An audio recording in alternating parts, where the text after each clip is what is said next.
할렐루야. 예. 우리 위드룸 잘 들리시죠? 예. 저 오늘 예배 승리해야 될 텐데 한 5-6가정이 저희 들어가 있으면 좀 갑갑할 거예요. 그래서 여기 이렇게 같이 이렇게 풀어놓고 예배하는 때가 속히 왔으면 좋겠는데 쉽지 않겠죠? 하여튼 좋은 환경 위해서 끊임없이 연구하고 또 기도하도록 그렇게 하겠습니다. 오늘 예배 꼭 승리하시기를 바랍니다. 네, 여러분 말고. 지금 우리는 집단의 시대, 그렇게 살아가고 있다고들 학자들이 그렇게 얘기해요. 그래서 여러분들 많이 들어보셨겠지만 집단지성, 그런 거 들어보셨죠? 뭔가 하나 선택할 때, 어떤 방향성을 정할 때 한 사람의 리더가 정하는 것이 아니라 이제 같이 대화하고 많은 사람들의 협력을 통해서 방향을 정하는 그런 형식의 그런 내용들이 지금 우리의 삶 가운데는 참 만연되어 있다 생각이 됩니다. 이 사회는 무엇보다 그래서 개인보다는 다수의 생각에 대해서 좀 더 옳지 않은가, 그렇게 좀 치우쳐 보이기도 해요. 그러다 보니까 이 개인 그리고 소수의 의견보다는 다수의 의견을 따르고자 하는 경향이 분명히 이 사회는 엿보입니다. 여러분들은 어떻게 생각하세요? 누가 더 옳을 거라고 생각하세요? 좋은 방향이라고 생각하세요? 많은 사람이 선택하는 것이 옳은가? 소수가 선택하는 것이 옳은가? 여러분들 전자예요? 후자예요? 대답하고 싶지 않죠? 빨리 답 얘기해. 전자든 후자든 옳고 그름을 판단하기에는 과연 누가 옳다고 또 누가 그러다고 할 수 있을까? 그 판단의 근거가 좀 미약하죠. 문제는 사실 숫자가 아니에요. 숫자가 문제는 뭐냐? 힘이에요. 힘. 그 고대 아테네에서도 꼭 다수의 결정이 항상 옳았다라고 이야기하지 않거든요. 그 플라톤은 국가에서 뭐라고 얘기하냐면 군중의 감정이 정의를 왜곡할 수 있다. 그러니까 많은 사람이 모여서 옳다고 하더라도 그게 정말 정의냐라고 봤을 때는 꼭 그렇지 않을 수 있다라고 경고하는 거죠.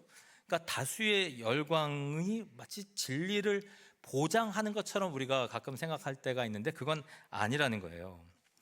그 온라인 공간을 한번 생각해 보세요. 어떤 사건이 딱 터지면 불과 몇 시간 안에 여론이 형성되잖아요. 그래서 누군가를 영웅처럼 여기기도 하고 또 누군가를 악마처럼 여기기도 한다 이 말이에요.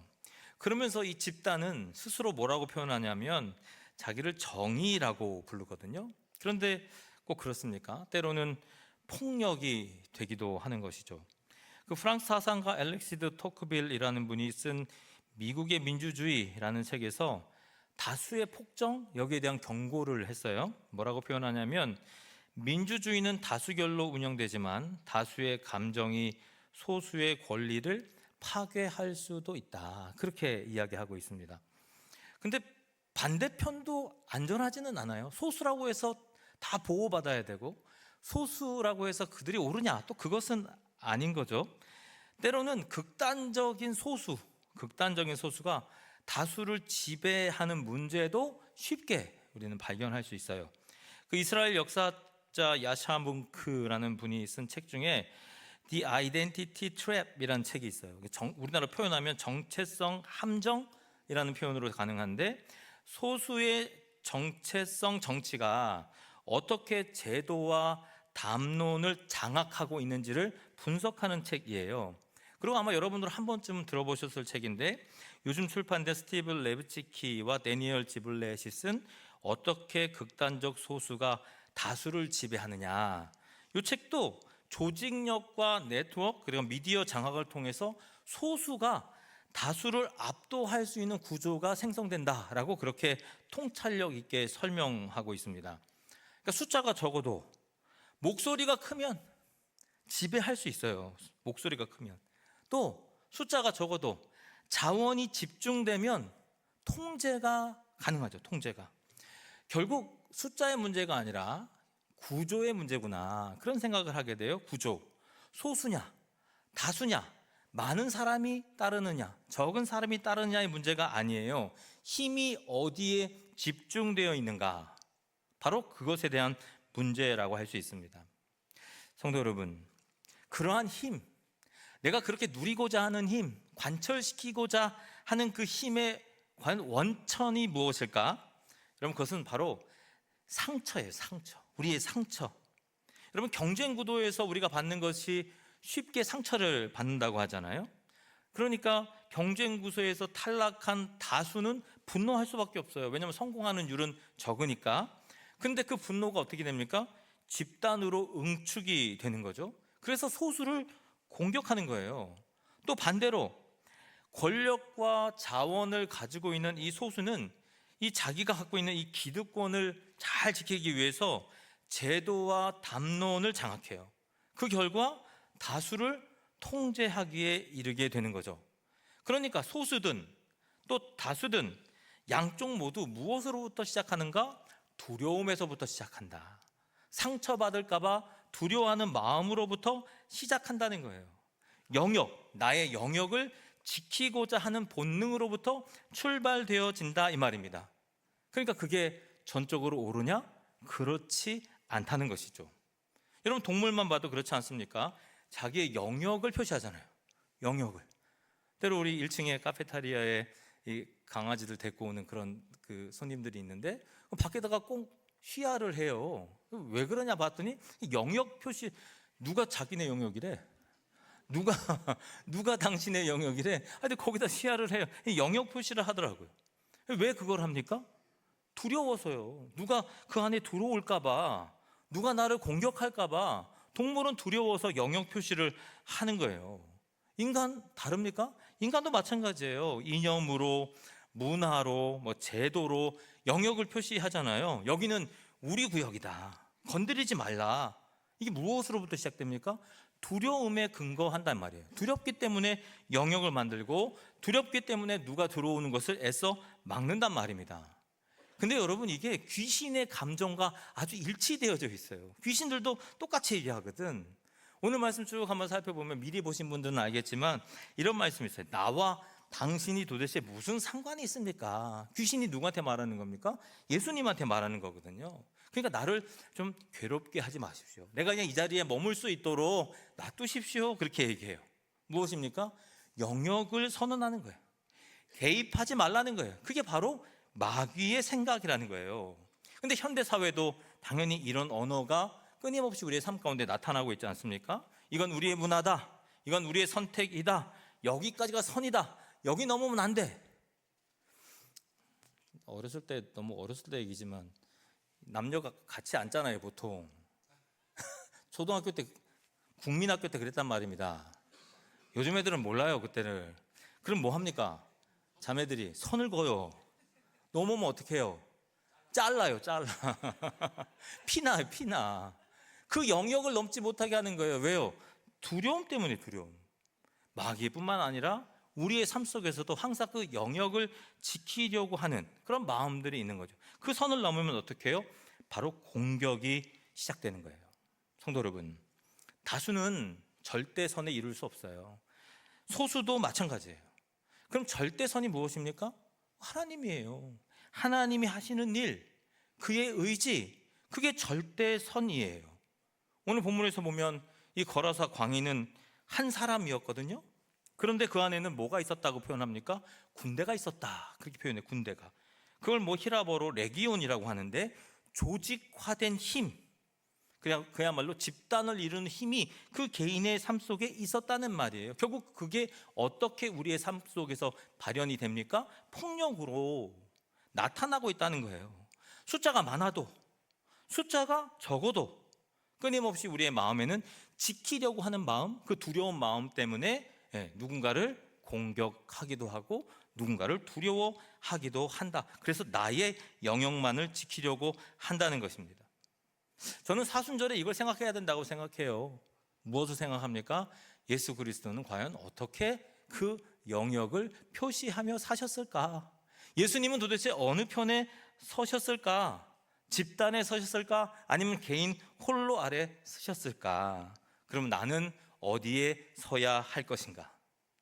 예수님은 성경 쭉 살펴봐도 다수의 편을 들지 않으신 것 같아요. 또 소수의 편에서만 그들의 권익을 이야기하지 않으셨어요. 그럼 어디에 서셨습니까? 한 영혼을 살리시려는 하나님의 의지 위에 주님께서는 쓰셨다 하는 거예요. 한 사람을 살리기 위해, 오늘 말씀을 통해서 보면 폭풍을 지나서 이방 지역까지 나아가신 분, 그게 바로 예수 그리스도다 하는 겁니다. 어떤 분이 그 얘기 하더라고요. 목사님은 1번입니까? 2번입니까? 그 정치 성향 묻는 거거든요. 1번이 빨간 거요, 파란 거, 노란 뭐 이렇게 묻는 거거든요. 저는 뭐라고 얘기한 줄 아십니까? 우리는 다 예배당이다. 우리는 예배당이다. 1번, 2번, 3번 모르겠다. 나는 예배당이다. 네. 사람들은 자기의 영역과 자기의 사람들을 찾아요. 하지만 그것이 옳으냐? 그렇지 않단 말이에요. 교회가 마찬가지예요. 다수의 열광을 쫓는 공동체, 그건 교회가 아니에요. 소수의 권력을 추앙하는 공동체, 아니 그것도 공동체야. 온전한 교회의 모습은 아니라는 거죠. 그저 한 영혼, 상처받은 한 영혼, 죽어가는 한 영혼을 구조하는 공동체, 그것이 바로 진정한 교회라는 것을 우리는 결코 잊어서는 안 되겠습니다. 여러분, 사순절 우리 두 번째 주 지나가고 있는데 숫자의 노름에서 좀 벗어나셔야 돼요. 힘의 논리, 세상에 살다 보니까 그게 너무 익숙하지만 그거 좀 내려놓으셔야 돼요. 생명을 지키기 위해 폭풍과 같은 길을 걸어가신 예수님의 그 뒤안길을 바라보면서 우리도 역시 누구의 편이 아니라 예수 그리스도의 편을 삼아서 묵묵히 주님의 길로 나아가는 그런 귀한 성도들 다 되시기를 간절히 바랍니다. 성도 여러분, 성경 전체를 볼 때 관통하는 하나의 흐름이 있거든요. 관통하는 하나의 흐름. 그것은 뭐냐면 하나님께서는 생명을 지키신다는 거예요. 무엇을 지키신다고요? 생명을 지키신다. 여러분, 태초에 하나님께서 뭘 창조하셨어요? 천지를 창조하셨다. 생명을 창조하셨잖아요. 그리고 하나님께서 이스라엘 백성과 뭘 맺으셨어요? 언약을 맺으셨거든요. 이유가 뭡니까? 생존을 보존하기 위해서, 생명을 보존하기 위해서 언약을 맺으셨어요. 그들에게 율법을 주신 이유도 단순해요. 생명을 지키기 위한 울타리. 그러니까 하나님께서는요, 다른 거 관심 없으신 것 같아. 그냥 생명, 어떻게 저들을 살릴까, 어떻게 죽어가는 인생이 없을까만 주님께서는 생각하셨다는 거예요. 그 아들 예수 그리스도는 뭐 다르겠습니까? 그분도 역시 마찬가지로 생명 살리기, 그분의 사역을 한 줄로 요약하면 생명 살리기로 요약될 수가 있어요. 예수님은 어떤 선택의 기로에 서도 자기의 평판을 선택하지도 않으셨고 효율적인 삶을 선택하지도 않으셨어요. 생명을 위해 자기의 안위를 버리신 분, 그게 바로 예수 그리스도이시죠. 오늘 말씀도 한번 보십시오. 폭풍을 건너서 어디로 가셨다고 표현합니까? 거라사 지역. 사실 거라사 지역이라는 거 우리가 지금 대구, 부산 이렇게 얘기할 수 있겠지만 잘 모를 수 있잖아요. 이게 도대체 어떤 지역으로 건너가셨다는 거지? 요한은 이 말을 왜 하셨을까라고 생각해 보면 건너가지 말았어야 되는 것을 예수님께서 건너가셨다는 걸 이야기하는. 그러니까 예수님이 가실 때에 있어서 어느 목표 지점으로 가실 때 불필요한 것을 지금 경유해서 가셨더라라고 요한은 지금 기록하고 있는 거거든요. 그런데 그 지역이 왜 불필요한 곳일까? 어떻게 불필요한 곳이라고 확신할 수 있을까? 보면 돼지를 키웠다 그러거든요. 돼지를 키웠다. 여러분, 유대인들이 못 먹는 음식 중에 대표적인 음식이 뭘까요? 돼지. 돼지는 율법에 어긋나요. 그러니까 돼지를 먹질 못해. 그러니까 지금 돼지를 키웠다는 것은 무슨 말입니까? 이방 지역이었더라 하는 거예요. 그러니까 유대인들이 볼 때는 예수님께서 갑자기 길을 가시다가 유대인의 지방으로 돌아가셨다? 도대체 왜 그렇게 비효율적으로 사셨을까라는 의문이 들 수밖에 없는 거죠. 거기에 과연 무엇이 있을까? 뭐 대단한 힘이 있을까? 근데 갔더니 누가 있는 겁니까? 귀신 들린 한 사람이 있었더라. 귀신 들린 한 사람. 그러니까 예수님께서는 그 불필요한 길을 가신 이유, 그것은 생명을 위해서더라. 생명을 위해서더라. 그래서 요한은 그 모든 장면들을 생각하면서 이렇게 고백하는 장면들이 있어요. 요한복음 1장 4절 상반절 말씀인데 이렇게 기록합니다. 같이 한번 읽어볼까요? 시작. 그 안에 생명이 있었으니. 그 안에 뭐가 있어요? 생명. 그 안에 누군데? 그가 누구예요? 예수님 안에 뭐가 있다는 거예요? 생명. 그가 하신 모든 사역을 보니까 생명은 다 있죠. 여러분도 있고 저도 있고 다 있는데 그분이 곧 생명이다라고 느낄 만큼 예수 그리스도는 생명을 절대로 좌시하지 않으셨다는 거예요. 고통과 어려움, 죽어가는 인생들을 위해서 예수님은 오셨구나라고 요한은 지금 바라보고 있더라 하는 거거든요. 또한 요한복음 10장 10절 하반절 말씀엔 이런 말씀이 있어요. 같이 한번 읽어볼까요? 시작. 내가 온 것은 양으로 생명을 얻게 하고 더 풍성히 얻게 하려는 것이라. 아멘. 내가 온 것은 양으로 뭘 얻게 하더라고요? 생명을 얻게 하고, 그리고 더 어떻게 해요? 풍성하게 얻게 하려는 것이다. 그러니까 예수님의 선택은 항상 분명했다는 거예요. 경계를 지키는 어떤 종교적 그런 모습, 이게 아니에요. 생명을 살리시려는 하나님의 뜻에 온전히 순종하셨다. 누가요? 예수 그리스도. 생명을 위해 이 땅에 오셨다는 거예요. 오늘 말씀 7절을 보니까 이상한 장면이 연출돼요. 예수님을 보자 마귀가 뭐라고 이야기합니까? 7절 이렇게 기록합니다. 지극히 높으신 하나님의 아들 예수여, 나와 당신이 무슨 상관이 있나이까? 원하건대 하나님 앞에 맹세하고 나를 괴롭히지 마옵소서. 지금 누가 누구한테 얘기한다고요? 마귀가 예수님한테. 야, 마귀도 예수님을 알아봐. 마귀조차도. 여러분 예수님 만나면 알아볼 것 같아요? 못 알아볼 것 같아요? 더 정진하셔야 돼요. 그러니까 마귀조차도 알아보는 예수님을 여러분이 모른다? 그 당시 유대인들 중에 예수님 모르는 사람 많았잖아요. 그런데도 마귀는 알아본다니까. 지극히 높으신 하나님의 아들 예수여, 나와 당신이 무슨 상관이 있습니까? 원하건대 그냥 날 여기다 보존하도록 좀 놔두십시오. 괴롭히지 마십시오. 저는 여기서 무엇이 생각나냐면 악의 본질이 이것이구나, 그렇게 생각돼요. 악의 본질이 뭡니까? 예수님의 개입하심을 단호하게 거부하는 거. 예수님이 내 안에 계심을 단호하게 거부하는 거, 예수님이 이 공동체에 계심을 단호하게 거부하는 거, 생명의 침투를 거부하는 거예요. 그리고 뭘 지켜요? 자기의 영역을 지키려고 하는 거예요. 상관하지 말라? 이건 단순히 어떤 거부, 항의 이 정도가 아니에요. 주권에 대한 주장이고 권리에 대한 주장이에요. 이 사람은 내 것이다. 이 영역은 내 것이다. 하나님의 통치, 여기서 벗어나야 한다. 제발 이곳은 그냥 놔두십시오. 내 영역의 선언이라니까요.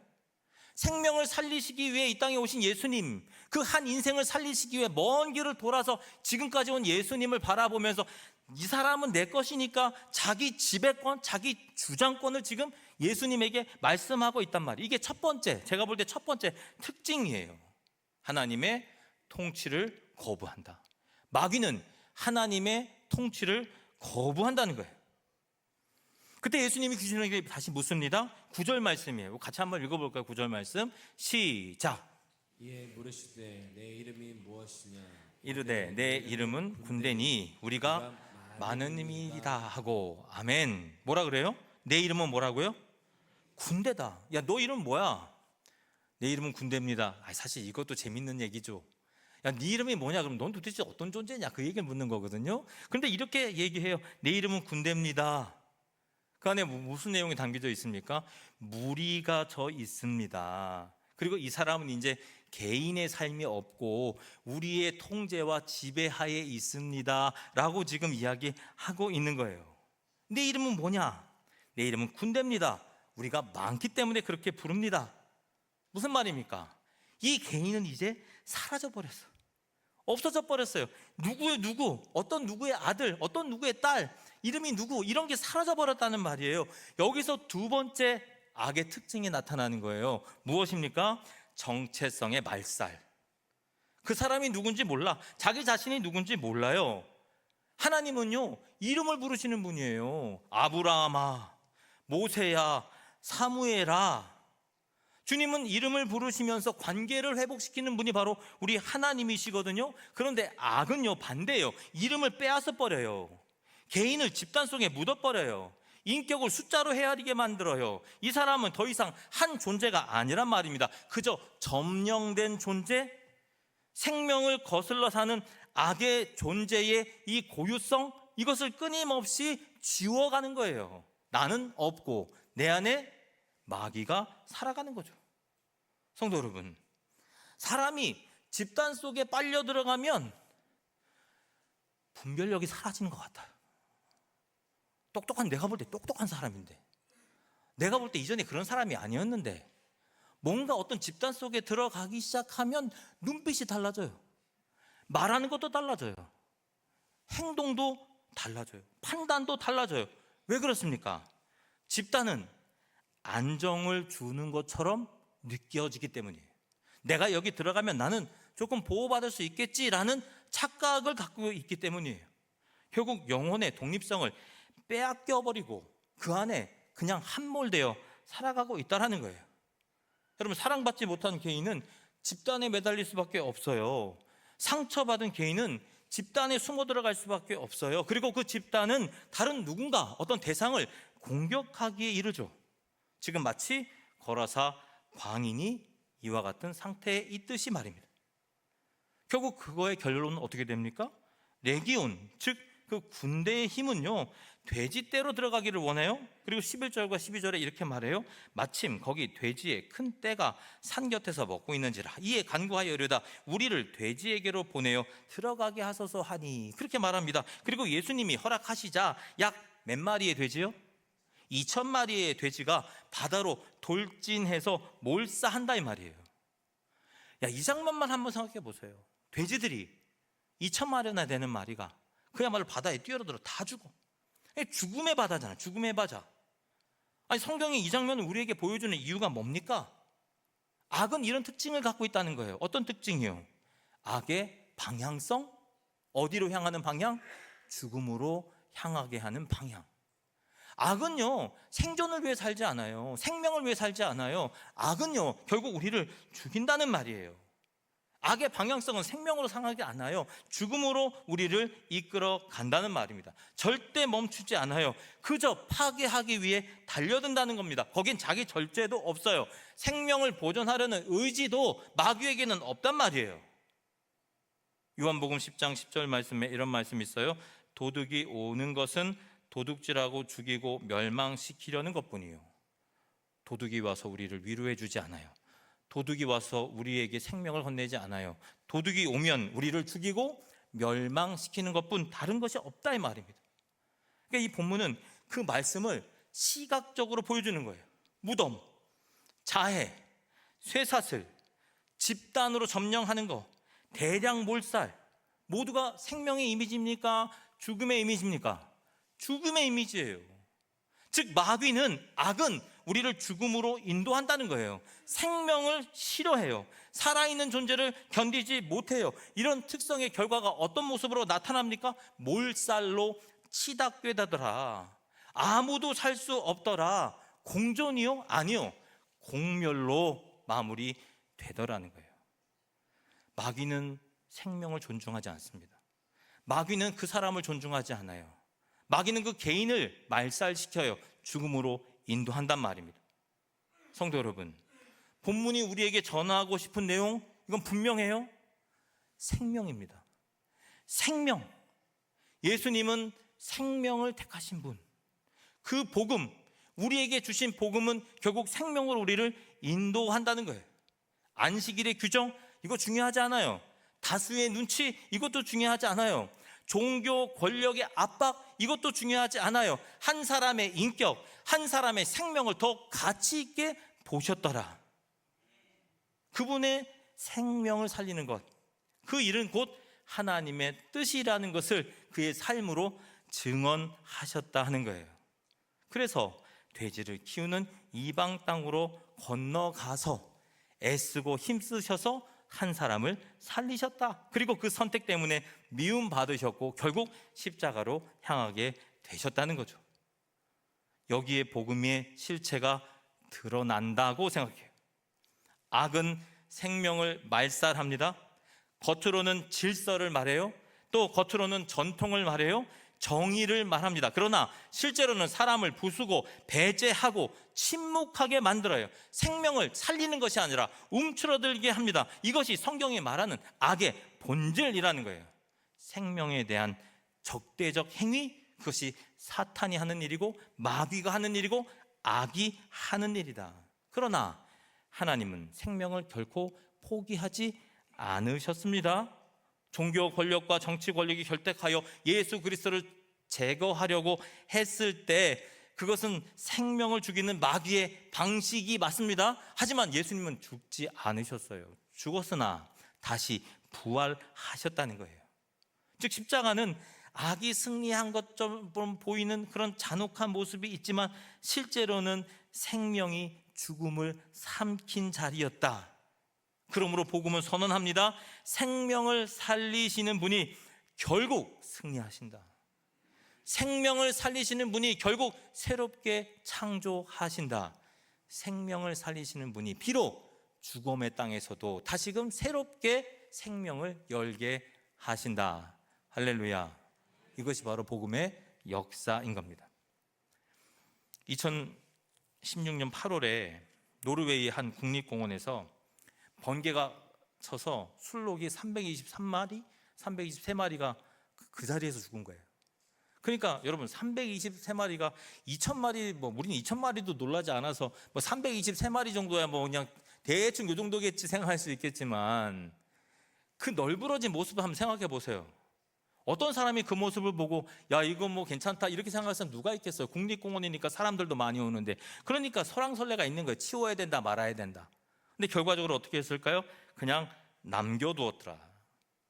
그 사체는 수많은 동물들과 수많은 개체들에게 영양소를 제공하게 되었더라.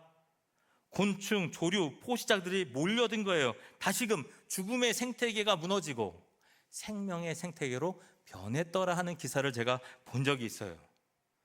여러분 그렇습니다. 복음은 때로는 마귀를 추앙하던 모두를 죽음으로 몰아가요. 때로는 모두가 죽을 수도 있어요. 하지만 그것으로 끝나는 것이 아니에요. 죽음의 밭에서 뭐가 솟아납니까? 생명이 솟아난다 하는 거예요.